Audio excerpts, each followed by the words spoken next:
Puan ya. Rabbana taqabbal minna innaka antas samiul alim wa tub alaina innaka antat tawwabur rahim. Rabbana atina fid dunya hasanah wa fil akhirati hasanah wa qina adzabannar wa adkhilnal jannata ma'al abrar ya aziz ya ghaffar ya rabbal alamin.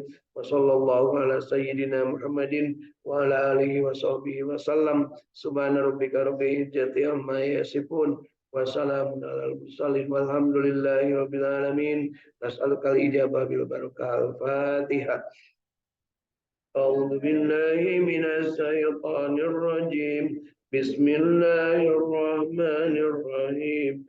Alhamdulillahi rabbil alamin. Ar-Rahmanir Rahim. Maliki yaumiddin. Iyyaka na'budu wa iyyaka nasta'in. Ihdinas siratal mustaqim. صراط الذين أنعمت عليهم غير المغضوب عليهم ولا الضالين.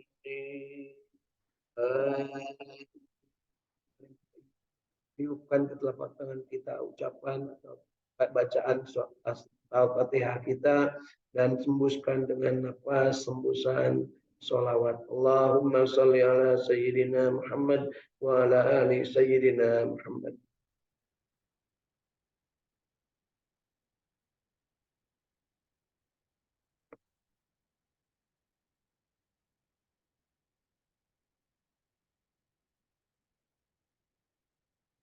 Alhamdulillah, Bapak Ibu masih hidup.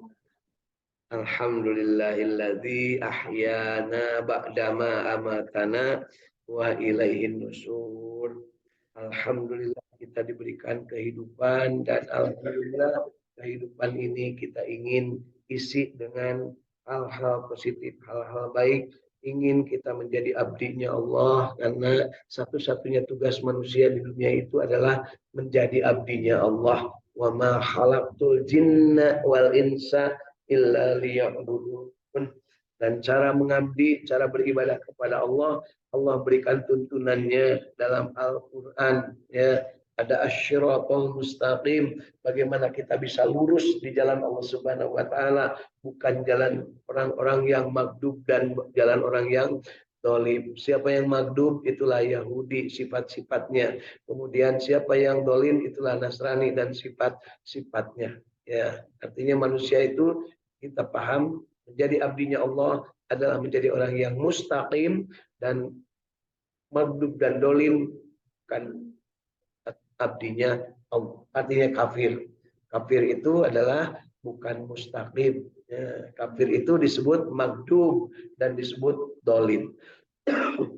Untuk bisa tidak kafir dan tidak dolim, Allah memberikan petunjuknya. Hudal linnas wa bayyinatin minal huda wal furqan. Itulah Al-Quran. Dan Allah juga memberikan kepada kita bahwa Al-Quran itu adalah syifa wa rahmah, obat dan rahmat. Sedangkan bagi orang-orang yang dolim akan merupakan kerugian. Sehingga kita kalau tidak ingin rugi, maka berpegang teguhlah kepada Al-Quran. Dan ketika kita berpegang teguh pada Al-Quran, tentunya ada contoh teladannya, ada pedoman praktis operasionalisasinya, yaitu dengan diperlihatkan, dipertontonkan, dibuktikan dengan perbuatan. Laqad kana lakum fi Rasulillah uswatun hasanah. Contoh-contoh teladan yang baik dari Rasulullah SAW diberikan semuanya, sehingga sampai istri beliau Siti Aisyah radhiyallahu an menyebutkan bahwa akhlak Nabi itu, akhlak Nabi Muhammad SAW adalah Al-Quran.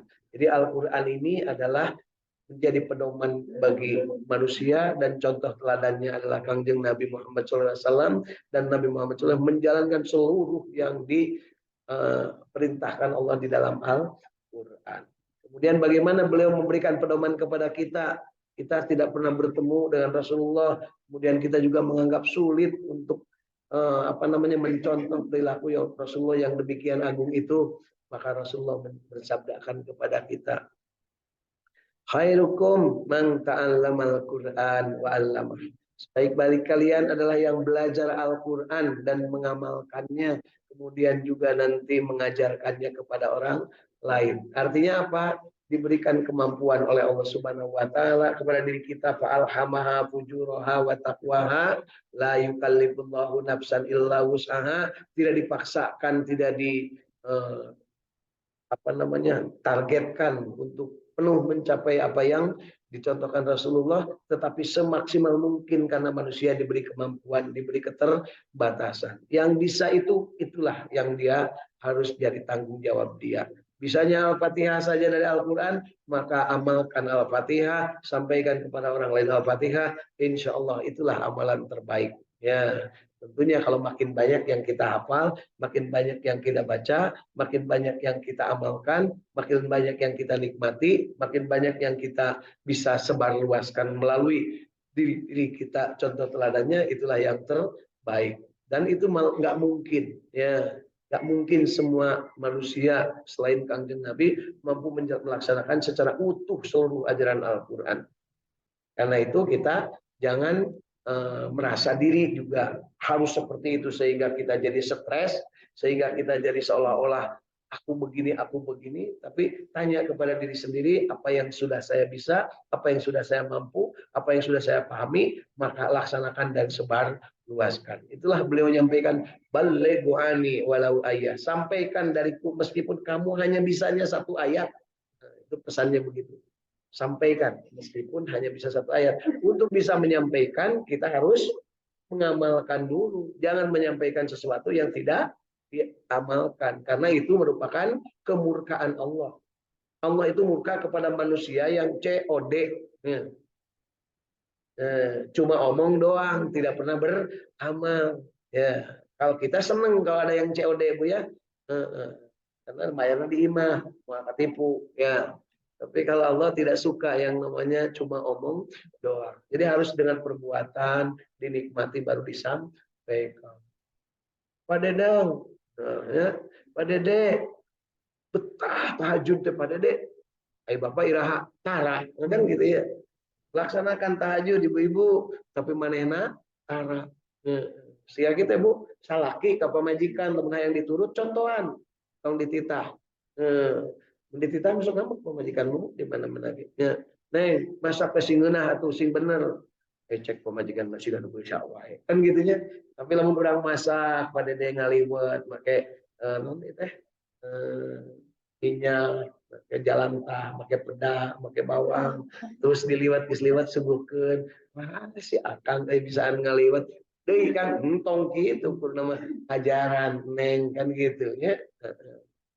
Ya, jadi ketika kita ingin berbagi tentang sesuatu yang indah dari Al-Quran, maka jangan lupa kita dulu harus bahagia, baru bahagiakan orang lain. Tidak akan ada manusia yang mampu membahagiakan orang lain tanpa adanya pedoman dari Al-Quran. Ya, sehingga bahagia itu pasti harus kita dapatkan melalui petunjuk Allah Subhanahu wa taala, dan petunjuk Allah Subhanahu wa taala sampai kepada kita kitab suci Al-Quran, dan kitab suci Al-Quran diamalkan dan dicontohkan prakteknya oleh Kangjeng Nabi Muhammad SAW. Sampai-sampai bahasa ekstrim nama Pak Dede lamun rek nyanung, lamun nyontoh ka Kangjeng Nabi pasti istrina bahagia. Nah, itu kan lamun nyontoh ka sunnah nafsu dan sunnah Nabi maka can kakaknya nung Pak, uring we kakara deket jeung awewe deketnya deket dipoto bareng gitu. Padahal awewe nama di tukang urang di dieunya, pemajikanna Ebit, ya, Ebit Gade kan ulun foto kieu. Nah, tuh begitu ningali fotona di laptop, saha eta? Nanya saha eta, maksudnya dengan saha eta gitu kan. Tapi kan soalnya akrab pun artis masuk apa. Nepa ka urang teh. Pak ulun atau cepet aing moto babaturan di ditu. Untung babaturan itu iseng, lamun iseng langsung kirimkan ke istri. Nah, ternyata kelakuan Pak seperti ini. Padahal kan dipoto unggulnya. Jadi kalau seperti itu jangan suka berfoto sama perempuan. Cuman satu orang, kalau banyak kan nggak apa-apa. Itu namanya bibit unggul. Baik, jadi segala sesuatu perbuatan itu oleh Rasulullah SAW diberikan kesempatan kepada kita untuk mencontoh beliau. Tapi kita tentunya jangan ngoyo semampu kita karena Allah memberikan kemampuan kepada kita. Jangan mimpi tinggi-tinggi untuk seperti Rasulullah tahajudnya. Mal bisa, Pak. Rasulullah sampai bengkak kakinya juga gara-gara tahajud. Ibu maka tidur rakaat oke surat witir kan capek karena sartanya. Mal bengkak. Jadi dia mau bengkak kali tahajud, Bu. Pasti lelempangan kamu kamu bintang gitu ya. Jadi bengkak nanti lain sebab tahajudnya atau bengkak nguriling 3.000 gitu nya. Bari jeung teu bala beulinya nguriling tapi jadi bengkak punya. Atau bengkakna ku sabab kalingsir loba teuing dahar teu ngeunah gitu ya. Baik Bapak Ibu. Jadi Rasul mengatakan khairukum man ta'allamal Qur'an wa 'allama.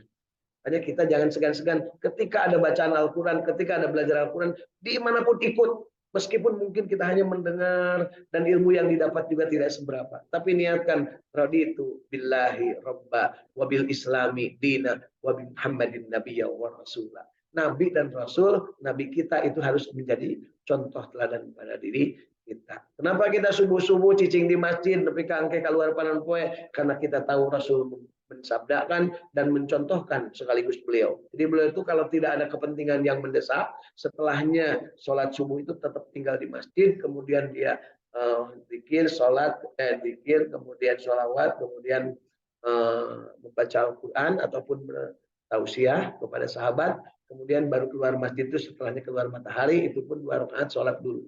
Ya.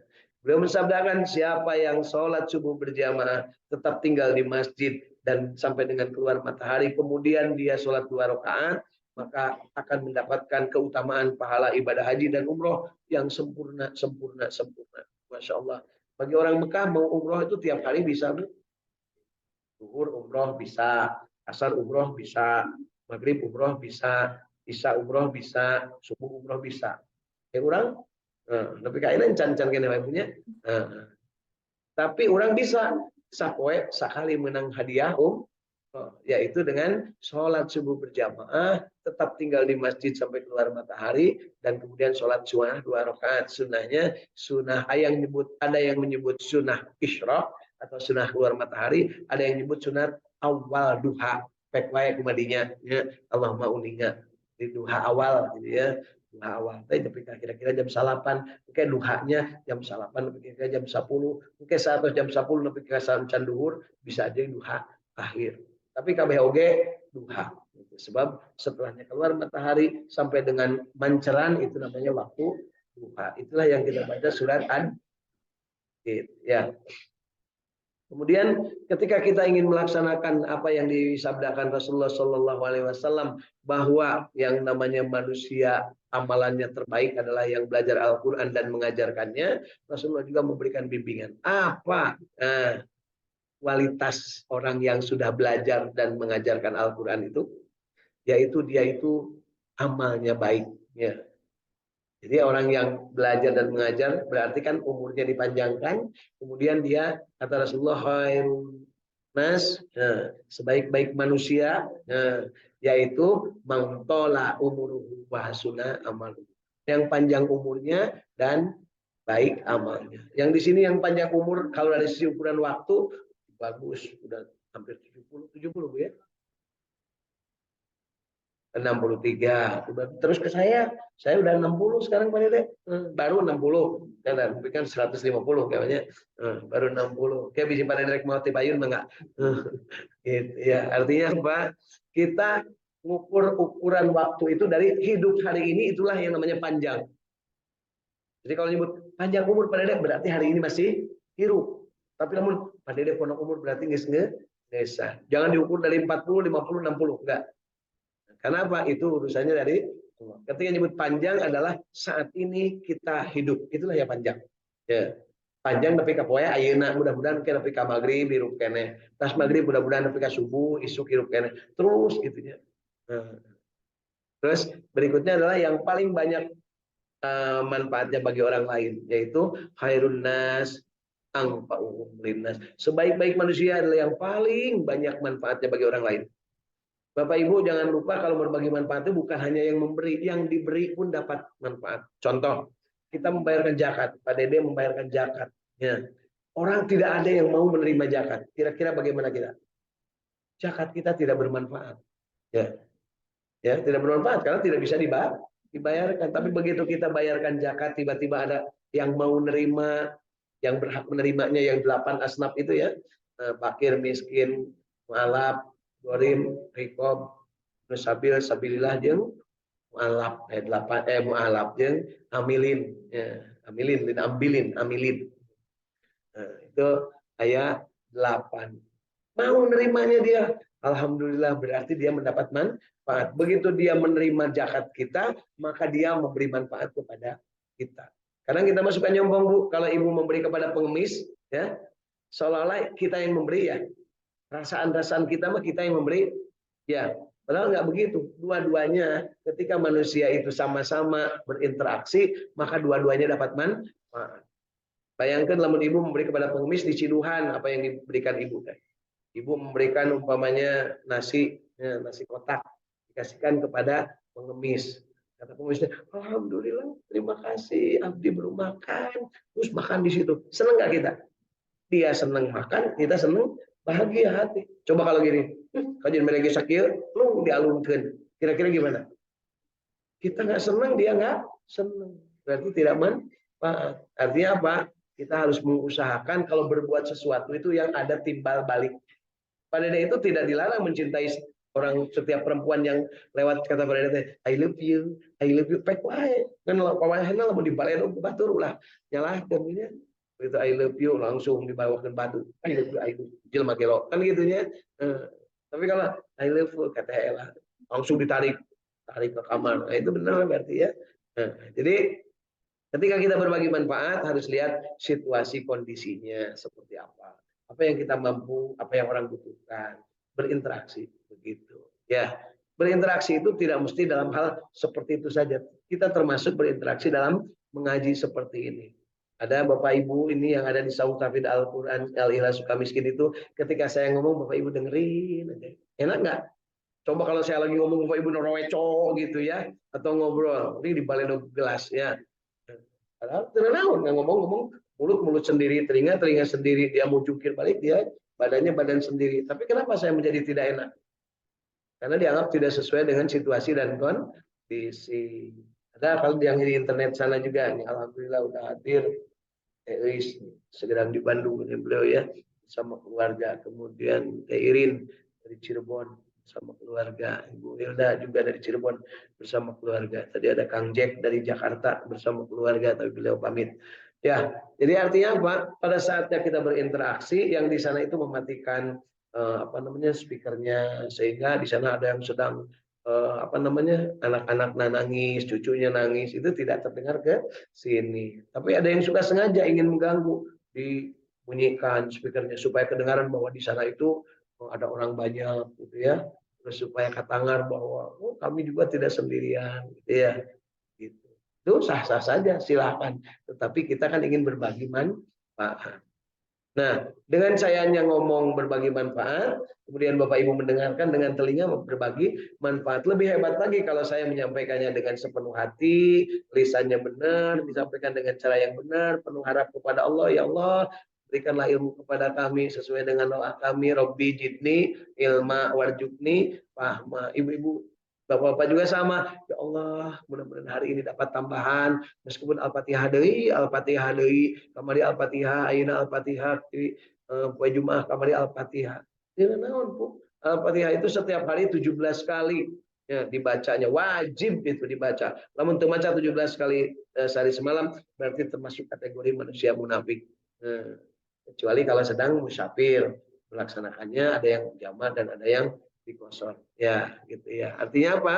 Kita merupakan kesempurnaan bagi diri kita ketika kita mampu mencontoh apa yang disampaikan, disabdakan Rasulullah Shallallahu Alaihi Wasallam. Bapak Ibu, hari ini masih kita ngomong urusan Al-Fatihah, ya, urusan Al-Fatihah. Kira-kira dari selama hampir dari Jumat yang lalu sampai dengan hari ini, ya, buat yang itu berarti udah hampir kali ke-10 nih tentang Al-Fatihah. Ada nggak yang bertambah dari yang dulu sebelum ngaji ya, dengan sekarang setelah ngaji tentang Al-Fatihah? Ya, ngaku tidak ngaku pasti ada yang merasa bertambah, minimal tambah kesel. Tahunan rangkena tadi kan gitunya minimal itu. Tapi lamun anu tambah bagus mah ya Allah ternyata ada yang namanya zikir yang terbaik adalah la ilaha illallah. Kemudian ada doa yang terbaik adalah alhamdulillah. Kemudian kita tahu bahwa kalau seandainya di Mekah, ketika sholat berjamaah, imam tidak pernah mengucapkan Bismillah dulu, langsung karena Alhamdulillah. Ternyata ada riwayatnya. Oh gitu. Jadi nanti kalau kita sama-sama berada di Mekah, ke minggir, Alhamdulillah, nusuk pakai Bismillah. Karena ini orang begitunya. Di masjid itu cara pakai Bismillah, di dia pakai Bismillah pindah kan gitu ya. Jadi orang apal di mana wae oge asal kita yakin bahwa ada dasarnya, maka itu menjadi nikmat bagi kita. Nah, termasuk baca Al-Quran itu tidak afdol kalau tidak dimulai dengan kalimat A'udzubillahi minasyaitonir rajim. Dan ternyata a'udzubillah itu bukan sembarangan istilah, itu adalah perintah Allah Subhanahu wa taala, dan perintah Allah Subhanahu wa taala sudah dituliskan di dalam Al-Qur'an bahwa perintah untuk membaca ta'ud ketika membaca Al-Qur'an itu adalah ada di surat An-Nahl. Surat An-Nahl, surat tentang lembah di ayat ke-98 dan sampai dengan ayat ke-100 bahwa Allah Subhanahu wa taala menegaskan kalau kalian mau membaca Al-Qur'an maka bacalah dengan apa namanya? Memulainya dengan mengucapkan kalimat a'udzubillahi minasyaitonir rajim. Nah, kemudian kita juga mendengar bahwa yang namanya membaca Al-Quran ada yang pakai Bismillah, ada yang juga enggak. Kalau pakai ta'ud itu kewajiban, tapi kalau pakai Bismillah itu tidak wajib, sunnah saja. Ya, sunnah saja. Ya, Bismillahirrahmanirrahim. Jadi lamun baca Al-Quran bahkan ada satu surat yang tidak boleh membaca basmalah, yaitu surat non bu, surat At-Taubah alias surat Baroah, surat ke-9.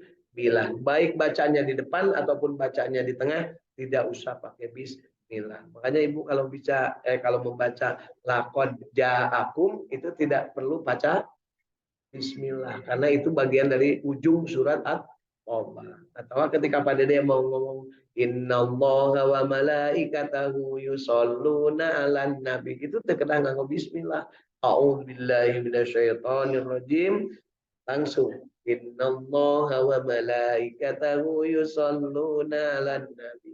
Ya ayyuhalladzina amanu shollu 'alaihi wa sallimu taslima. Karena itu merupakan bagian dari perjalanan ketika kita membaca ya. Kemudian berikutnya mohon maaf tadi bukan yang inallah, yang laqad ja'akum ya, yang tidak boleh membaca basmalah itu yang laqad ja'akum, bukan yang inallah. Ya, laqad ja'akum. Mohon maaf keliru ya tadi karena ya itulah karena juga dilanjutkan kan kalau setelah laqad ja'akum kemudian jadi laqad ja'akumnya. Tapi kalau inallah hanya itu enggak. Betul enggak begitu, Bu?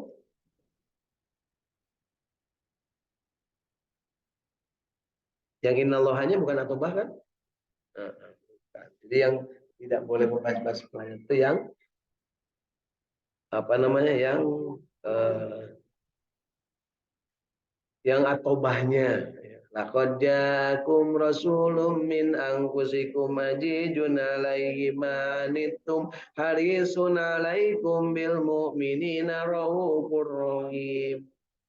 Fa in tawallaw faqul hasbiyallahu la ilaha illa tawakkaltu wa huwa rabbul arsyil azim. Nah, innallaha nama boleh pakai bismillah. Bismillahirrahmanirrahim. Innallaha wa malaikatahu yusholluna 'alan nabi ya ayyuhalladzina amanu shallu 'alaihi wa sallimu taslima.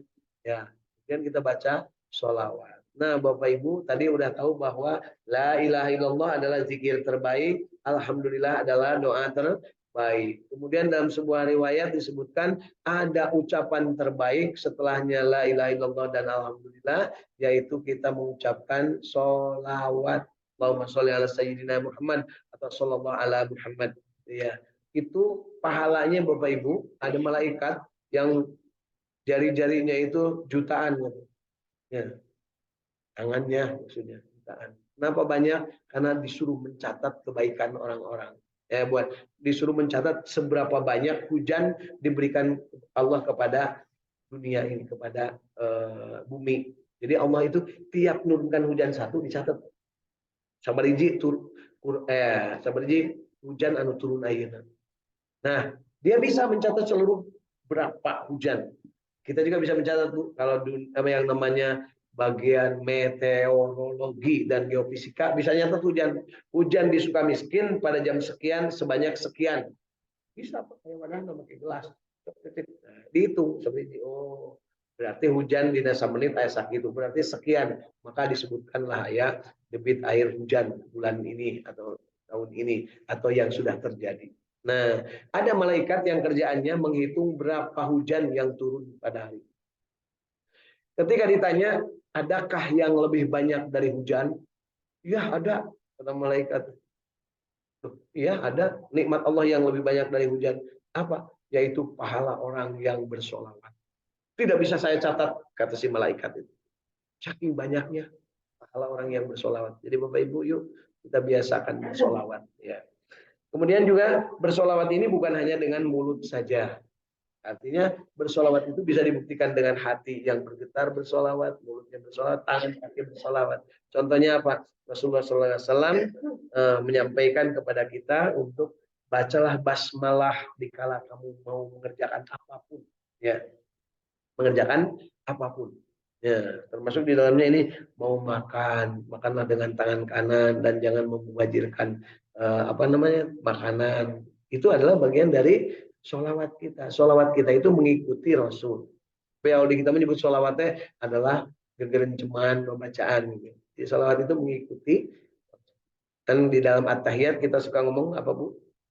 At-tahiyatul barokatus sholawatul thayyibatul lillah. Ya. Sholawat itu mengikuti contoh Rasulullah. Sholawat itu bahasa gampangnya kendaraan. Kalau kita bawa kendaraan, kalau kita naik kendaraan, ingin nggak selamat Bu? Ada kendaraan. Kendaraan itu disupiri atau dibawa oleh orang yang ugal-ugalan. Betah mual Bu. Jadi hayang anu tentrem, anu ademnya. Nah, itulah sholawat itu adalah laksana kendaraan yang membawa keselamatan. Kendaraan yang bisa menyelamatkan adalah yang supirnya, Kanjeng Nabi. Ya. Itulah pemimpinnya kan, disebutnya juga sebagai sayyidu bagi manusia. Ya Sayyidi ya Rasulullah. Artinya, hai pemimpinku, Rasulku, aku ikut ya ke dalam kendaraanmu. Nangkel. Kumaha carana nangkel karena kendaraan Kanjeng Nabi, Bu? Ucapkan 2 kalimat syahadat. Asyhadu an la ilaha illallah wa asyhadu anna Muhammadar Rasulullah. Itu tenangkel pada dia. Namun hayang leuwih betah, naik terus salat. Mun salat geus ka bagian tempat diuk. Jadi lamun pada dia di ka Garut, nangkel ngan ka bagian syahadat itu betah tuh aja. Sudahnya cangkulnya gitu ya. Tapi dengan adanya sholat, maka kita akan menjadi tumanina, menjadi khusyuk, istiu. Namun geus diuk ka bagian tempat diuk kumpul betah Bu. Geus betah. Hayang leuwih betah deui kumaha? Kudu saum, tong gandeng dina mobil teman punya ya monor weco batur hayang es cicing saum. Tahan nafsunya, tahan emosinya. Aya bau hitut ulah ditu teu kudu loba omong. Alhamdulillah geuning dina mobil taya bau hitut itu punya daripada kan itu geus pamanehna menikmati tadinya manehna tidak bersyukur. Alhamdulillah saha nu bobos ya abdi gani 100.000 kan gitu pasti nu ban ngacung Bu. Ya gitu. Terus tuh coba lah kayak Bu nya lamun keur pengajian di dia tiba-tiba kala dangu aya nu disada tapi teu aya nu ngaku gampang. Saha nu bobos 5 juta anu ngaku bobos. Wah, langsung Bu, nu teu bobos kayak pasti ngaku bobos. Ibunya. Jadi manusia mah kumaha rangsang na ngaku jeung teu ngaku. Nah, berikutnya lamun geus betah gitu terus kudu kumaha? Kudu kita tingkatkan kualitas diri kita barang bere, barang boga permen kalau atuh. Saha anu bade permen nih begitu. Ya biasa gitu ya. Nah, setelah itu kan Tidak hanya ingin begitu, kita juga ingin selamat. Yuk, urang deketan Pak Supir, urang ngobrol dengan Pak Supir gitu ya. Lamun geus nepi, lamun geus eureun gitu ya. Pak Supir hatur nuhun. Nah, itulah ibadah haji itu begitu. Ya. Jadi apa namanya? Implengan kita lamun asup Islam teh asup karena kendaraan anu betah. Sarolat, kemudian ayah anu ngaji tapi tinggal ganggu batu, kemudian menahan diri, bisa sare, bisa tibra, bisa istirahat ya.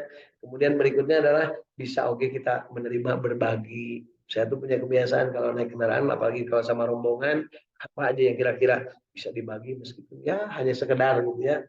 Nah, misalkan paling murah halal dan tidak pernah bau adalah beli puluh nog atau beli nog asin mun ka Brebes bisa eureun beli nog asin sasawadah. Konon Pak geuning seueur-seueur teuing sabaraha penumpang teh 30 geus beli 40. Nah kan gitu ya. Bagikeun. Asalna mah kudu langsung ulah dibagikeun Bu supaya aya apa namanya? Ceria heula, kuis heula. Nya geus dibagikeun. Sarecan kabagian hayang oge hayang, hayang meuli atuh kan gitu. Akhirnya turun nalili Bu. Heeh gitu ya.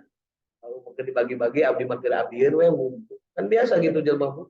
Keur abdieun ngumpul ge geus alus dan geus nyieun kahadean ka tukang nongna barang beli. Itu yang namanya manfaat. Omo lamun bisa tadi kan abdi bagian hiji, saudna lamun hiji teh lamun ikhlas digantinya 7 tai abdi aya sadus sok bagikeun deui. Jadi hayangan manehna menang pahala. Nah, kita mendapatkan pahala, kita mendapatkan kebaikan, kita mendapatkan contoh, kita mendapatkan kenikmatan amal dari Kanjeng Nabi. Kanjeng Nabi senyumlah maka itu akan menjadi kebaikan. Katakan yang benar atau senyum-senyum aja. Ya, itu adalah sampai disebutkan oleh beliau senyum adalah sedekah. Sedangkan sedekah itu adalah membahagiakan orang lain. Tegur makin naon pandai senyum bro. Nah, kawan orang senyum, senyum. Ya, Bapak Ibu lamun di hajatan ya, begitu ketemu pengantinnya atau mungkin sohibul bednya gitu, ada yang mau melotot non sia. Gitu senyum, senyum, senyum. Tapi kan non boga hajat teh saminggu cenah abdi mah senyum wae ti kamari berarti tara senyum manehna teh ya. Bahkan sekarang mah ada yang senyum pun dilatih, latihan senyum. Kurang. Kurang. Oke. Islam memberikan petunjuk. Kalau ingin tersenyum, maka hati getarkan. Alhamdulillah. Maka senyumnya akan indah. Jadi sebelum ibu memberikan senyum kepada suami di rumah ya sebutkan alhamdulillah udah tersenyum. Nah, tapi lo astagfirullahaladzim kan gitu ya terus tersenyum udah lah saya punya padahal sebenarnya bisa astagfirullah alhamdulillahirobbilalamin si akang balik kan gitu. Nah jadi tadi mas astagfirullah tadi menang beja teh ela pau alhamdulillah di jeung awet jeung saha kali abdi teh assalamualaikum waalaikumsalam astagfirullahaladzim piringan balik kan gitunya. Masa gitu tanya kan we kak. Nah, lilisnya pasti gitu. Nah, dak suring ge maca kalakuan awewe salilah hirupna di dunia di rumah tangga. Aya bukunya. Jadi kalakuan itu aya, bukan minang nyoba kuring mah. Ya, mun hayang nyaho bogohan teh ka kuring gampang. Nyin foto we jeung awe sejen. Mun bogohan mah pasti saha eta tah foto. Gitu pisan. Padahal mereka teh alus, geus dangdang bebeakan. Kalau orang lila, mau dionangan lila ngom. Mana didinya tadi diajak ngobrol, padahal sudah dikenalkan tadi. Kamu bila lila saya kan gitunya. Lain gitu tak. Ia menceritakan kuring mah macam buku, terus aku kenjeng manusia percobaan ini. Kan ini percobaan jadi istri kuat gitu. Karena ini mau benar terkuat berdirinya, terkuat bisa maut. Nah, istri pada dia kan terkuat terus maut. Akhirnya kan terkuat bisa maut, dia terus minta cerai gitu ya. Dan itu harus kita pelajari. Al-Fatihah mengajarkan gitu. Ihdinas syiratal mustaqim. Kenapa disebut perlu diceritakan gitu? Karena yang namanya syiratal mustaqim itu adalah manusia yang mendapatkan nikmat dan dinikmatkan Allah. Jangan kira Bapak Ibu kita itu tidak perlu belajar dari Nabi Ayub. Nabi Ayub istrina ya sabari ibu. Nama loba leuwih ti hiji gitu ya gampang nama ya. Tapi apa yang terjadi ketika Nabi Ayub kering terdamang ya Nabi Ayub hiji-hiji pemajikan teh nu ieu kabur sampai yang terakhir cuma tinggal satu orang istri Nabi Ayub dan anaknya juga meninggal, semua meninggal. Ya, tapi kalau istrinya mah kabur, bayangkan kalau anak kabur sih nggak begitu masalah. Istri kabur, terus anak meninggal, ini mah meninggal anaknya. Kalau istri meninggal, apalagi nggak ada masalah, ada kan? Bang ini masalah, dulu lagi tidak ada masalah kan gitu ya. Jadi istri-istri itu tong barang enggak gitu ya. Aku dulu ya sengaja Mbak disampaikan karena apa? Karena begitu pelajarannya. Jadi istri-istri Nabi Ayub itu kalabur, tidak mati, semuanya juga ada, kalabur. Anak-anaknya kan ada anak mah meskipun istri kehel, anak mah tetap ya ke bapak. Kecuali kalau di komporan ku istri. Ya, jangan. Nyai awas ya siapun bapak siap kawin deui maneh kalabur. Eta teh pasti ilungan di teh teh di mana-mana jeung geus dibuktikan kayaknya gitu. Tapi kak ngajak keheul teh ka seseorang, ngajak anak ya temu aya awewe eta awasnya jeung bapak siap. Kan gitu nya. Rasa gitu Bu. Disebut dari orang mah ilung tere. Aya we ratapan anak diri. Ya. Kayak dikira Siti Siti Aisyah bukan anak erek. Oh, tapi Fatimah radhiyallahu an kepada Aisyah radhiyallahu an itu tidak pernah ada pasya antara Aisyah dan Fatimah. Padahal eta teh indung tere jeung anak tere. Sabab naon? Bapana saheula gitu bapak nanya gitu. Artinya apa? Setelahnya kita tahu bahwa Siratal Mustaqim itu apa? Mereka diceritakan Nabi Ayub itu sampai istrinya kabur, kemudian anaknya mati semua, tinggal satu istrinya yang belum kabur. Itu pun sampai pada titik tertentu, istrinya pun terakhir kabur. Itulah yang namanya Siti Rahmah. Ketika melayani dapat bau badannya Nabi Ayub, begitu melayani air kan biasanya air nuker bogoma, cai tadi kira terus kan gitunya. Bismillah. Tapi lamun geus bogoma lebok tah kusia. Kan gitunya. Lihat. Kita itu teh. Ya Siti Rahmah yang diceritakannya itu biasa menyodorkan teh nyampe kayak itu ieu mah dan gitu ya. Ada cek Nabi Ayub awas ya, mun balik deui dicepret aing 100 kali. Bakatku geus teu bisa nahan kasabaran kusabab kalakuan Siti Rahmah.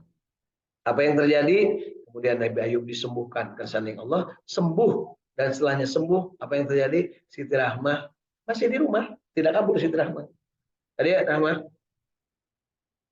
kapan cara disiksa abdi itu? Jadi sieun tah Siti Rahmah tanya sieun. Ya dia saya parentah ya Allah ditah nyeun tuh ngala tangkal kalapa mal daun kalapa nyeun itu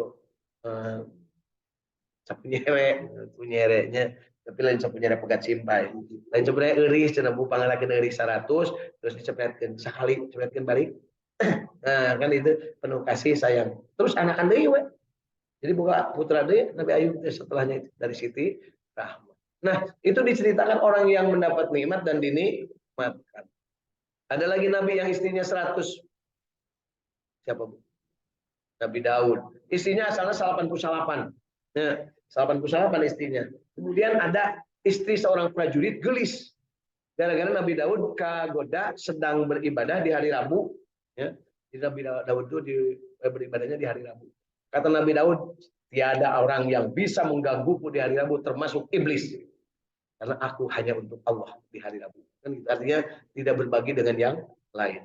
Si iblis dengar, cek iblis deh tenang ya tenang ya, kan itu iblis bisa nyebut tenang kabatur tersebut kan sekalian gitu bu iblis teh bu bisa tenang ya teh iblis gitu ya mana yang nawais can pugu bener can pugu turungan guys kita tenang kabatur ya kemudian berikutnya adalah si iblis itu pinter ke dalam ruangan Nabi Daud itu tidak ada yang bisa masuk kecuali ada sedikit aja lubang angin. Akhirnya apa? Iblis menjelma menjadi sebuah burung kecil yang masuk ke dalam angin, kemudian ke dalam bunyi tit tit tit tit tit tit. Kemudian mundaina menepsikin angka sebenarnya atau mungkin burung apa tuh lah beren. Daud ini di kemudian didinya bu. Terus Nabi Daud kena khusyuk ya, khusyuk sholat seharian datang burung. Asalnya tadi tinggali, kan geus khusyuk matal ditinggali bu. Khusyuk matal luak liur pada dek. Ini lila-lila mah. Nah, itu burung apa gitu ya. Seperti apa warnanya? Nah, ini muka matanya sampai. Keletet. Geningan ada burung kan bagus. Diambil nggak kena kan cek burung teh. Diambil deh terus ke benang-benang terus